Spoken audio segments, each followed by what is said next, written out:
عارف النوع اللي تفتكر إنه هادي ومش فارق معاه حاجة؟ اللي تحس إنك ممكن تزعله ويضحك لك كأنه مفيش حاجة حصلت، بس جواه بركان نايم؟ آه، ده برج الثور. الثور برج ترابي ثابت عنيد وبيحب الحياة المستقرة. بيبان هادي ومتماسك، بس الحقيقة جواه قوة محدش يتخيلها. قوة لو خرجت محدش يعرف يوقفها. الثور معروف إنه شخص يعتمد عليه، صبور ومخلص جداً، بس لما حد يستفزه أو يضغط على الزر الغلط بيتحول. اللي كان هادي من شوية بيبقى نار.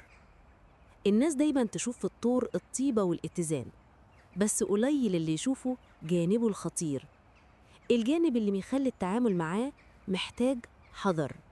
أول حاجة لازم تعرفها، الثور عنيد جداً. مش بس عنيد، لأ، ده ممكن يتمسك برأيه لدرجة إنك تحس إنه جدار.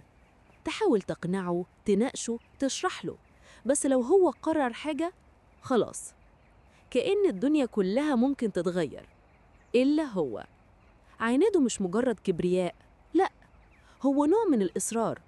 الثور شايف إن التراجع ضعف، وإن الثبات على الموقف هو اللي بيكسب الاحترام، وده اللي بيخليه صعب جدا يتأثر بآراء الناس التانية. هو بيسمعك بس مش ضروري يقتنع بيك، بس ما تتخدعش بهدوءه. الثور ممكن يبقى متهور جدا لما يتعصب. هو مش من النوع اللي بيغلط بسرعة، بس لما يتضغط ويتحط في زاوية بيتغير فجأة. ممكن يتهور، ممكن يقول كلام قاسي، أو ياخد قرار من غير ما يفكر، وده اللي بيخلي غضبه خطر، لأنك عمرك ما تعرف إمتى يجي. ولو كنت قريب من الثور خليك عارف إنه بيحمي اللي بيحبهم بجنون. الثور لما يحب بيخلص، بيشيلك في عينه ويدافع عنك كأنك أغلى حاجة في الدنيا. بس لو حد أذاك هو مش هيسكت، بيتحول لحامي شرس، ممكن يهاجم بدون تفكير. كل اللي في دماغه وقتها أنا لازم أرد الحق. بس ما تجربش تخونه، لأن الخيانة عند الثور خط أحمر. ممكن يسامح في حاجات كتير، بس لما تكسر ثقته خلاص انتهى كل شيء. هو ممكن يبتسم لك بعدها، بس صدقني عمره ما بينسى.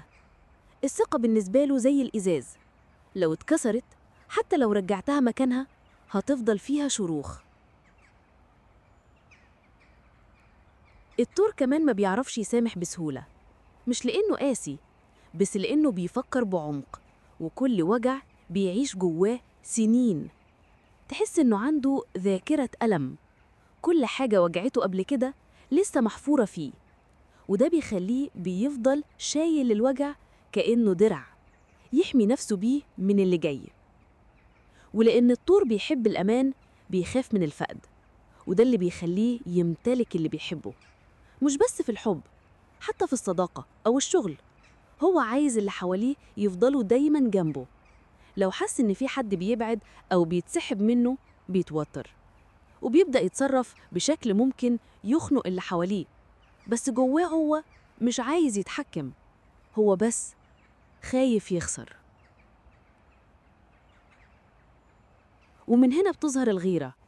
الثور غيور بطبعه، مش بالضروري يظهر ده، بس جواه بيغلي لو حس إن في حد بيقرب من اللي بيحبهم. غيرته مش دايما صاخبة، أوقات بتكون صامتة بس مؤلمة جدا. تلاقيه سكت وبعدها برد وبعدها اختفى من غير سبب واضح، بس الحقيقة هو موجوع. ولما الثور يغضب سيبه في حاله، لأنه وقت الغضب ممكن يبقى غير متوقع تماماً. هو بيكتم وبيكتم وبعدين ينفجر، بس الانفجار ده مش بس كلام، ده بيكون مليان تراكمات من سنين. ممكن يقولك حاجات عمره ما قالها قبل كده، ويخلي اللي حواليه مصدومين من التغيير ده. الثور ما بيخافش يواجه، لو شايف إنه عنده حق هيقف ويدافع عن نفسه للآخر. هو مش بيحب الجدال، لكن لما يدخل فيه بيبقى صعب جدا تكسبه.